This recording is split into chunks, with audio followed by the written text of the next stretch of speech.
Bom dia, boa tarde ou boa noite, não sei que horas vocês estão vendo esse vídeo.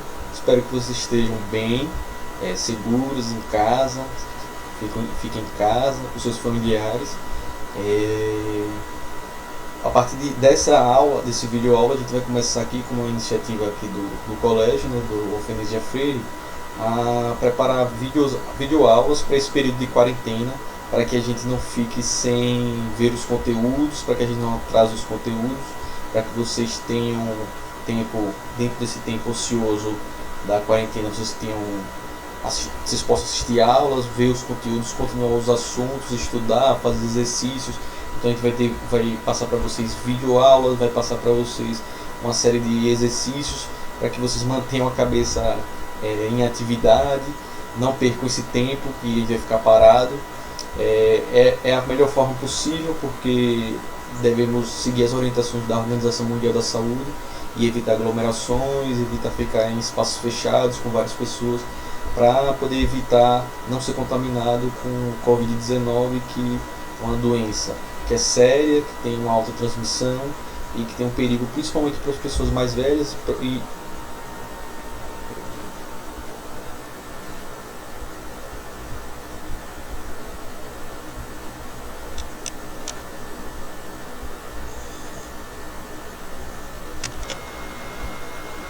e principalmente para as pessoas que estão dentro dos grupos de risco, pessoas asmáticas, diabéticas, que têm problemas respiratórios.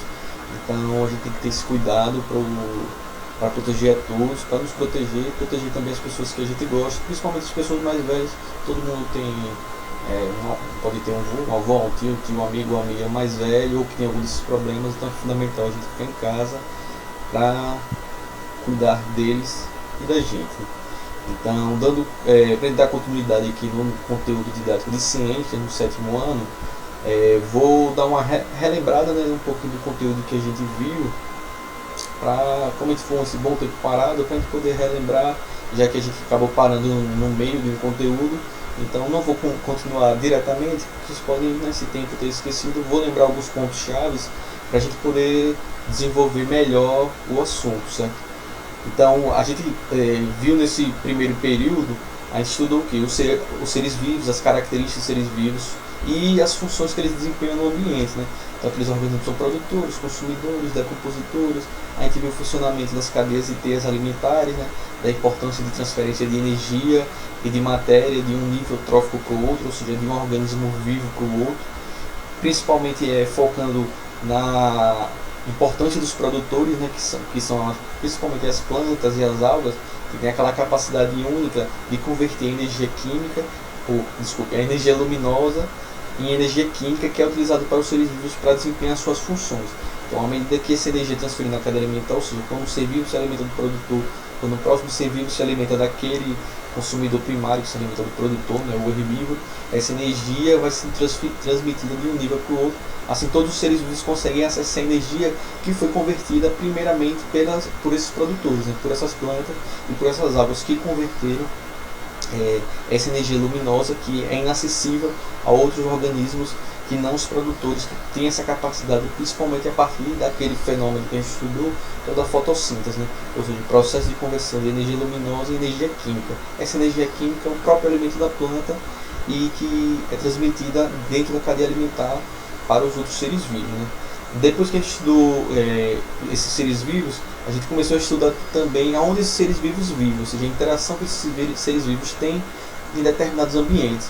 Então a gente estudou os principais ecossistemas, focando bastante no nosso país, no Brasil, né? A gente viu outros ecossistemas que ocorrem em outros lugares do mundo, mas a gente focou o nosso estudo nos que acontecem aqui no Brasil, agrupando eles naquilo que a gente chamava dos biomas, que eram os biomas que a gente tanto falou. Eram o que? Os conjuntos de ecossistemas que tinham características similares e eram geograficamente próximos. Então a gente viu uma série de biomas diferentes aqui no Brasil. Então a gente viu o bioma da Amazônia, a gente viu o bioma do Cerrado, do Pantanal, da Mata Atlântica. A gente viu a Caatinga, né, que é muito presente aqui no Nordeste do Brasil, aqui em Sergipe também, que é aquele que a gente classificou ele como um bioma endêmico, ou seja, um bioma que ele é exclusivo do Brasil, ele não acontece em nenhum outro lugar do mundo.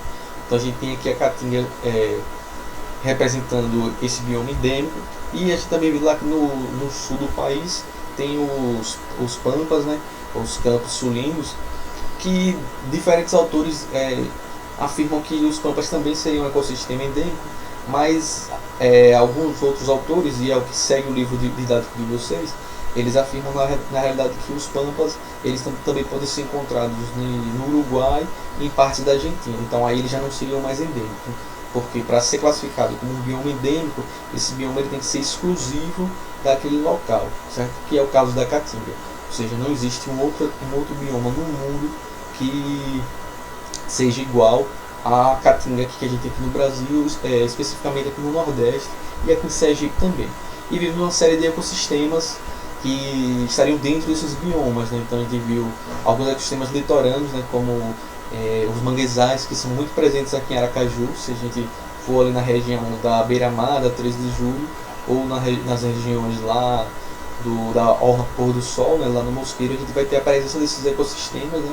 Que seriam um ecossistema de transição, porque ele tem características de ambientes aquáticos e características de ambiente terrestre. Então ele seria um ambiente de transição. Então, parte do período do dia ele fica submerso, né? Com a subida da maré, e parte do dia ele fica fora da água quando a maré baixa, né? Então a gente viu a manguezal, por exemplo, a gente viu os ambientes, os ecossistemas de praia, a restinga, Mata Atlântica, né? Que até citei para vocês que aqui em Aracaju um pouco da Mata Atlântica que ainda existe.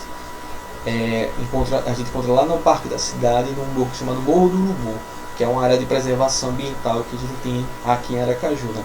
O último vestígio de Mata Atlântica dentro aqui da cidade, né?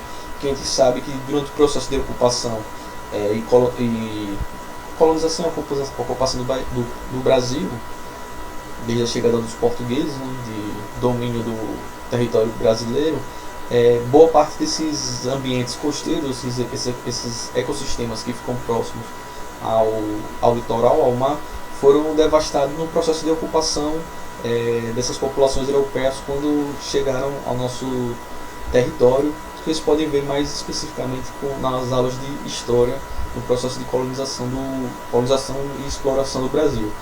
Então, Mata Atlântica, então aqui em Aracaju a gente tem bastante restrito lá nessa região lá do Morro do Urubu. Se depois das 46 nunca foram, visitar é bastante interessante. É uma área relativamente bem preservada e protegida. E aí a gente vê uma série de outros ecossistemas diferentes.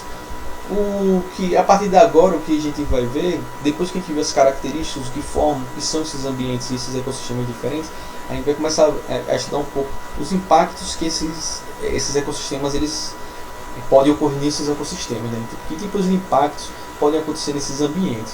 E aí eu conversei um pouquinho com vocês antes do simulado sobre o que é um impacto ambiental, né? Então a gente pode caracterizar ou conceituar um impacto ambiental como qualquer tipo de fenômeno que altere no equilíbrio dinâmico do ecossistema. O que eu quero dizer com isso?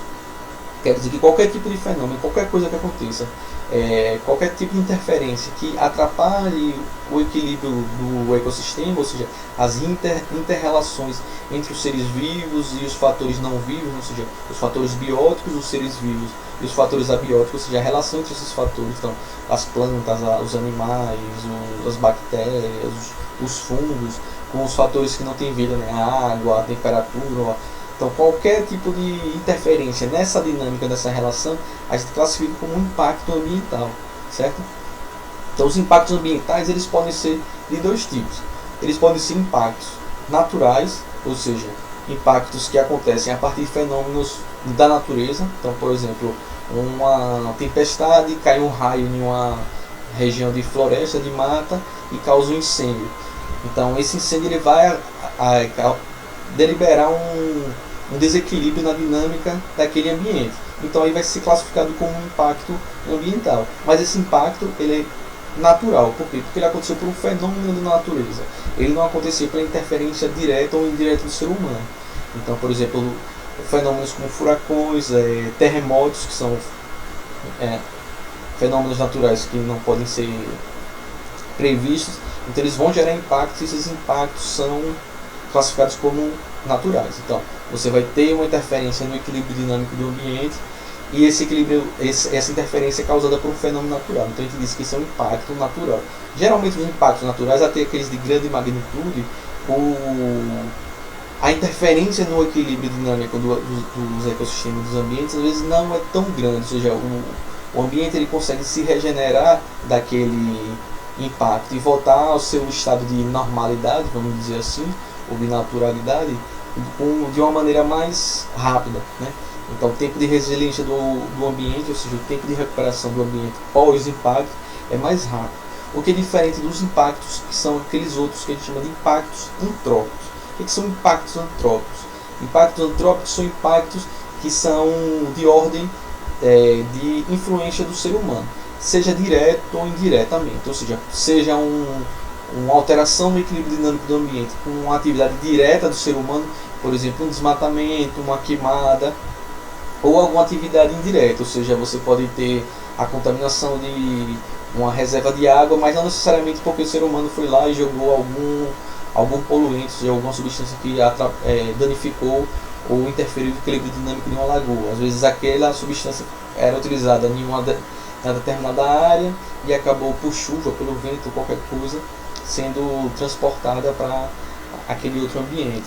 Ou então, por exemplo, a pessoa faz o desmatamento de uma área, então você tem um impacto direto sobre a morte daquelas plantas e de animais que viviam dela, e secundariamente, por exemplo, pela exposição do solo. Quando você retira as plantas, a insolação, ou seja, a luz do sol atinge o solo com maior impacto e acaba danificando e empobrecendo o solo. Então esse seria um impacto indireto, mas não deixaria de todos esses casos são classificados como impactos antrópicos ou impactos de ordem humana, né? Então esse antrópico significa que é do ser humano.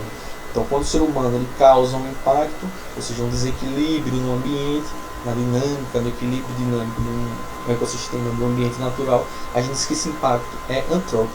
Geralmente os impactos antrópicos eles causam maior dano ao ambiente, e mais que isso, né, eles fazem com que geralmente o ambiente ele tenha um tempo de recuperação, ou seja, uma dificuldade no seu processo de resiliência, ou seja, no seu processo de recuperação natural para um estado de equilíbrio dinâmico que seja ou tenha sido igual ao anterior impacto. Então a gente vai ter esses dois tipos de impactos: antrópicos, de natureza humana, impactos naturais, de natureza natural, ou seja, de origem de fenômenos naturais. Tem uma observação importante para fazer é que algumas vezes a atividade humana ela acarreta em um aumento de impactos de ordem natural. Por exemplo, no processo de emissão de gases do efeito estufa, ou seja, a atividade industrial, ou nossas atividades do dia a dia, acabam, por exemplo, carros, indústria, queima de combustíveis fósseis, como carvão, petróleo, você acaba emitindo uma grande quantidade de gases do efeito estufa, o que acarreta no aceleramento do processo de aquecimento global, ou seja, o processo de aumento da temperatura no planeta. Então esse aumento da temperatura no planeta que pode acarretar em tempestades fora de época, grandes chuvas, grandes inundações, aumento de ciclones, furacões. Então esses furacões e essas tempestades são impactos naturais, mas eles são intensificados pela atividade humana na emissão de gases de efeito estufa. Então alguns impactos naturais que não teriam danos tão grandes ao equilíbrio dinâmico da natureza, eles podem ser intensificados por atividades humanas, ou seja, uma atividade do ser humano que aumenta a potência, ou seja, a força de impactos naturais que aconteceriam por fenômenos da natureza propriamente dito, mas que se amplificam, ou seja, ficam maiores, mais fortes, causam mais danos. E aí quando eu estou falando que causa mais danos à natureza, causa mais danos à nossa vida também, né? Porque nós fazemos parte do ambiente natural, ou seja, a gente vive no planeta, a gente divide o planeta com outras espécies de seres vivos, e se a gente tem atividades que causam impacto ao ambiente, aos demais seres vivos, também causa impacto na nossa vida. Por que eu falo isso? Porque para tudo que a gente consome, para tudo que a gente tem no nosso dia a dia, desde uma coisa simples como uma pilha do controle remoto, ao alimento que chega nas nossas casas, que a gente come, as roupas que a gente veste, aos produtos de higiene básica que a gente utiliza, ao celular que a gente vive grudado, que a gente tem, para construir tudo isso, ou para produzir tudo isso, é necessário retirar recursos da natureza, certo? Boa parte dos recursos, apesar dos processos de reciclagem, de reaproveitamento, boa parte desses recursos eles são extraídos da natureza para produzir. Então, minérios, minérios de diversas origens, ferro, alumínio, zinco, ou seja, tudo ele é extraído. Então, os recursos para construir tudo que a gente consome no nosso dia a dia, ele vai ser extraído da natureza, certo? E aí o que a gente tem hoje em dia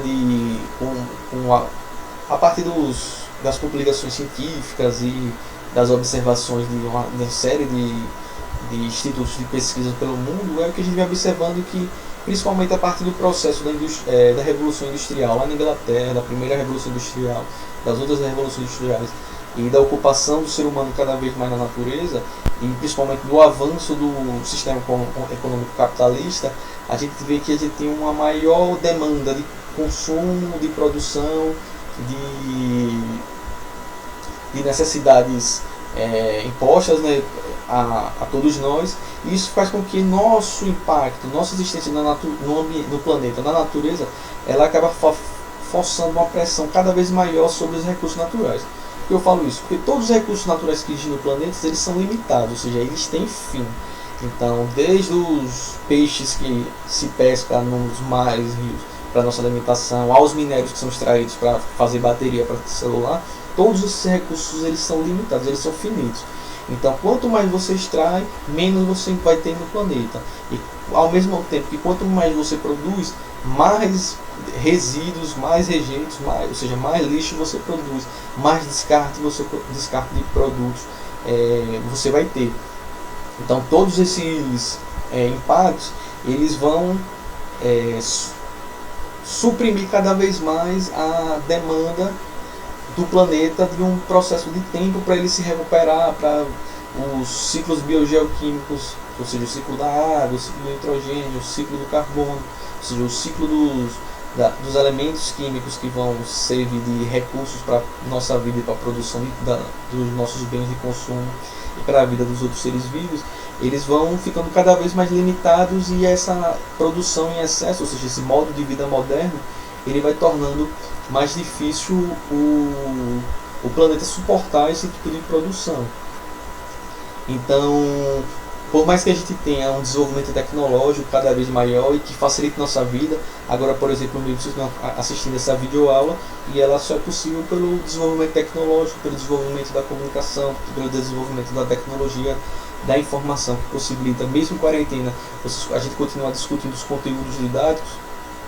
Por outro lado, esse excesso de produção de bens de consumo, ele vai gerar muito descarte, muito lixo, por exemplo. Então, principalmente lixo eletrônico, ou seja, que demora milhares e milhares de anos para se degradar no ambiente. Então, a gente, o desenvolvimento tecnológico e o desenvolvimento da sociedade moderna, ela é importante em uma série de aspectos. Por exemplo, tecnologia para tratar doenças, para conseguir vacinas, para tratamento de saúde a muitas pessoas, é possível graças ao desenvolvimento tecnológico e ao desenvolvimento da sociedade moderna. Mas em contrapartida a gente tem esses outros problemas, porque os recursos da natureza que possibilitam a gente produzir bens de consumo, produzir medicamentos, produzir instrumentos que facilitem nossa vida, eles também carecem dessa problemática, né? Do excesso de lixo que é produzido, do excesso de dano que a gente causa ao ambiente. Então, todos esses aspectos eles são muito importantes para a gente salientar. Tão importantes que mais ou menos não, em 1987, na ONU, no painel sobre o meio ambiente, discutiu-se, após essa percepção do pouco do que eu pincelei aqui para vocês desses aspectos do desenvolvimento da sociedade moderna, é a importância de alinhar o processo econômico, ou seja, o processo de desenvolvimento da economia, do desenvolvimento das sociedades, né, com o bem-estar da natureza que consequentemente é o nosso bem-estar, né? Então lá em 1987 a ONU, eles fizeram um painel sobre o meio ambiente e eles conceituaram um termozinho que é o que a gente chama do processo do desenvolvimento sustentável, certo? O que é essa ideia desse desenvolvimento sustentável? Na verdade é um princípio, um conceito de um modo de produção diferente. Muitas vezes se confunde a ideia de desenvolvimento sustentável com a ideia do não desenvolvimento. Então tem muitas pessoas que acham que quando se fala de desenvolvimento sustentável, está falando de parar a economia, de parar o desenvolvimento, de não produzir novas tecnologias, o que isso é uma falácia, né? Isso é um discurso que ele é falso. Na realidade, o que esse conceito lá desenvolvido na ONU por diversas entidades, cientistas, pesquisadores, é a ideia de que a gente consiga se desenvolver, desenvolver a economia, desenvolver a tecnologia de informação, da comunicação, mas que esse desenvolvimento econômico e tecnológico, ele não pode suprimir as necessidades das futuras gerações. O que eu quero dizer com isso? A gente não pode, na geração atual que a gente tem, por exemplo, utilizar recursos, que esses recursos eles acabem e que próximas gerações, ou seja, a geração de vocês, ou a geração dos filhos de vocês ou de netos de vocês, não tenham mais aqueles recursos. Ou seja, a ideia do desenvolvimento sustentável é que tudo que a gente tem hoje em dia, acesso à água potável, gratuita, saneamento básico, alimentos de qualidade, tecnologia de informação, acesso a medicamentos seguros e de qualidade, uma saúde pública, gratuita e de qualidade, que todas as próximas gerações elas tenham isso. Então a gente não pode, em troca de um desenvolvimento econômico acelerado, a gente perder por completo a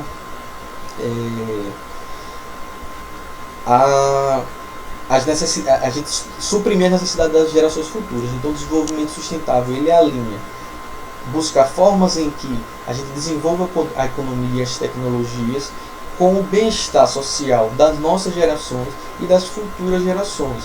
Além disso, também elencar a proteção dos ambientes naturais, por dois sentidos. Um, para proteger a vida natural, e dois, proteger os recursos naturais que vão ser utilizados para a produção dos bens de consumo e dos bens de tratamento e por aí vai para a gente. Então, o conceito de desenvolvimento sustentável é isso. Ele não é uma coisa em detrimento da outra, ou seja, não é parar o desenvolvimento econômico para proteger a natureza e nem desenvolver a economia e esquecer da natureza.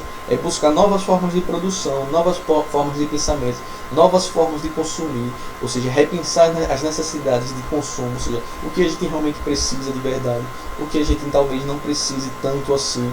Então a gente precisaria alinhar essas duas coisas, desenvolvimento econômico, mais a proteção dos recursos naturais e da natureza, e que tudo isso possibilite um bem-estar social para as futuras gerações, ou seja, que as futuras gerações tenham acesso às mesmas condições que a gente. Ou seja, a gente não desenvolvimento sustentável, ele defende o quê? Que daqui a uma, duas gerações, ou seja, os filhos de vocês, os netos de vocês, por exemplo, não tenham acesso à água potável de forma gratuita, entre aspas, ou seja, água encanada, que as pessoas só vão, você vai morar numa casa e você só vai ter direito a água encanada se você pagar a alguma empresa, sei lá, por exemplo, a Coca-Cola, para ter acesso à água, certo? Então, ou que você só tenha direito a acesso, sei lá, 10 litros de água por dia e depois disso é cortado. Hoje em dia a gente não vive dessa forma. Apesar de ter muitas pessoas, principalmente nas periferias das grandes cidades, que praticamente não têm acesso à água potável de qualidade. A gente vai discutir isso mais para frente quando a gente for falar sobre essas questões que envolvem saneamento básico e saúde humana, que está bem relacionado a isso. Então essa é a ideia que foi cunhada lá atrás do que seria o desenvolvimento sustentável, certo? Ou seja, alinhar o desenvolvimento econômico, mais a proteção da natureza e a garantia da proteção dos recursos naturais e a garantia que esses recursos naturais e que essa qualidade de vida que a gente tenha seja igual ou melhor para as futuras gerações, para os nossos filhos, para os nossos netos e assim, assim de forma seguida, certo? Então esse é um pouquinho das noções que são necessárias para a gente entender isso. E aí, com essa ideia do desenvolvimento sustentável, a gente tem duas noções principais para poder discutir de que forma a gente pode proteger os recursos naturais, as fontes de alimentos, as fontes de matéria-prima para a produção de outros bens de consumo e por aí vai. Ou seja, o que a gente pode fazer? Então, a ciência ela defende principalmente dois tipos de métodos para a gente conseguir proteger ambientes naturais, recursos naturais e serviços naturais que o ambiente e os ecossistemas prestam para a gente. Então ele tem dois métodos diferentes, são parecidos, né, mas eles são ao mesmo tempo diferentes. Um que é a noção e o conceito de preservação e o outro que é a noção e o conceito de conservação. Certo? Parecem ser palavras sinônimas, mas na prática elas têm algumas diferenças básicas. A primeira diferença é o conceito de preservação. O que ele fala? Quando você diz que um governo ou algum país, né, um governo estadual, federal, eles identificam alguma área natural, de ambiente natural, que tem recursos que são importantes para serem protegidos, e eles determinam que eles vão utilizar o método de preservação. O que é que significa ele dizer, essa determinada área aqui vai ser preservada, ou seja, vai ter a preservação? Significa dizer que aquela área ela vai ser 100% protegida, ou seja, aquela determinada área vai ser demarcada e ela não vai poder ser acessada sem nenhum tipo de autorização especial. Ou seja, isso quer dizer o quê? Que as pessoas elas não podem entrar naquela área, por exemplo, para extrair madeira, se for, por exemplo, uma área de rio, para pescar, para passear, tomar banho, nada.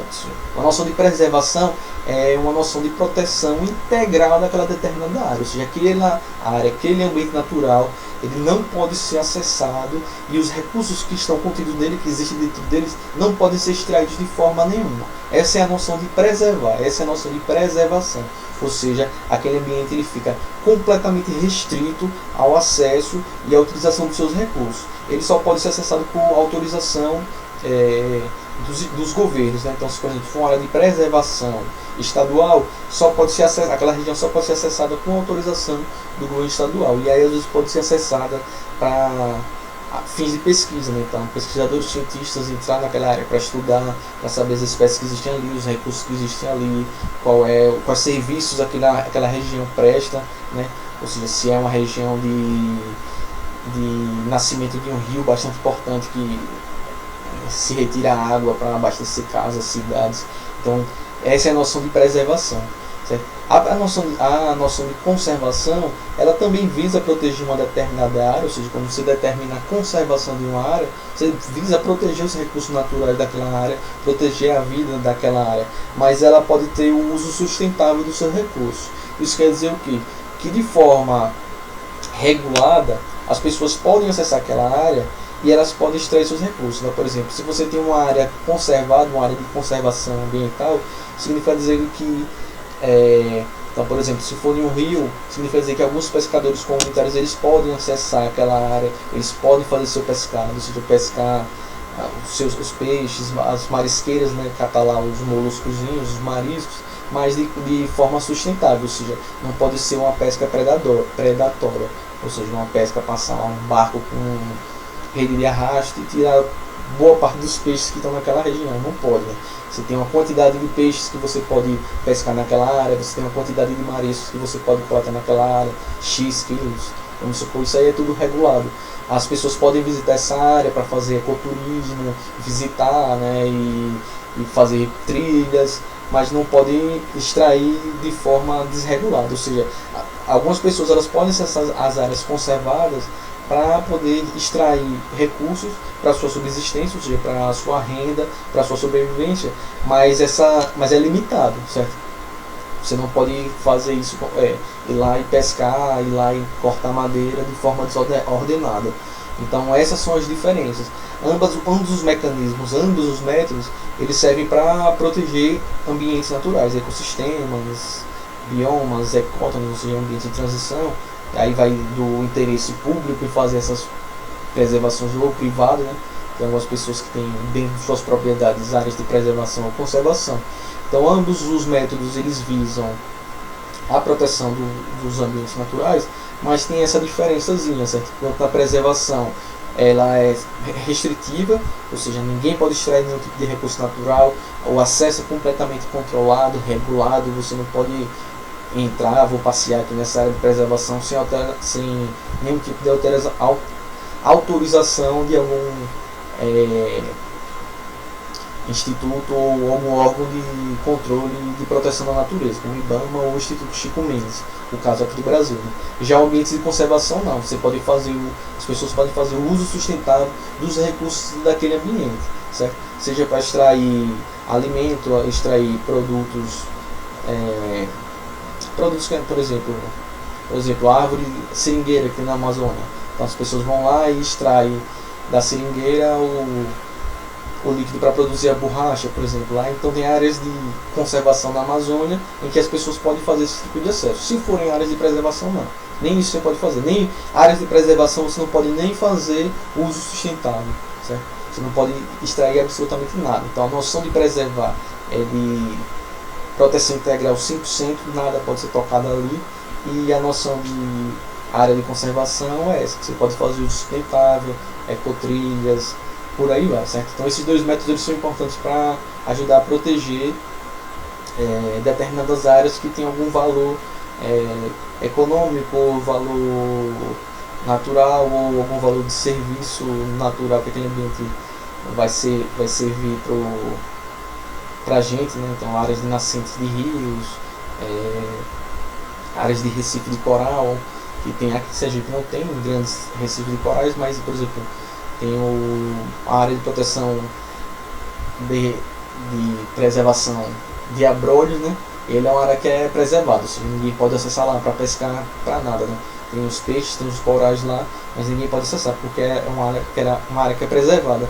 Mas ela é tão importante porque o excesso de peixes que vivem naquela área protegida, ele é tão bem protegido que ele acaba transbordando para as áreas que não são preservadas, ou seja, os peixes eles se reproduzem de tal maneira nessa região de abrolhos que o excesso de peixes que vivem naquele local eles vão para outros lugares e acaba servindo como um produto de pesca de diversas comunidades de pesqueiros, né?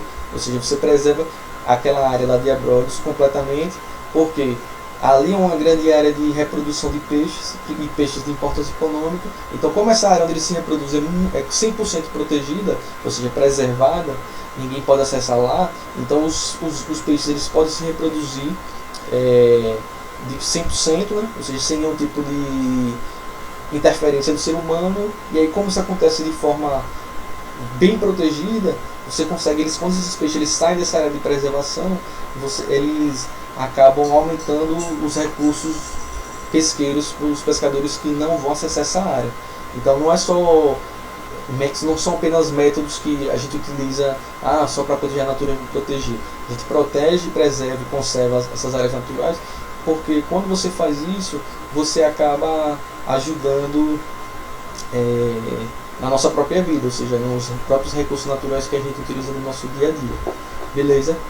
Espero que vocês tenham conseguido entender. Esse foi o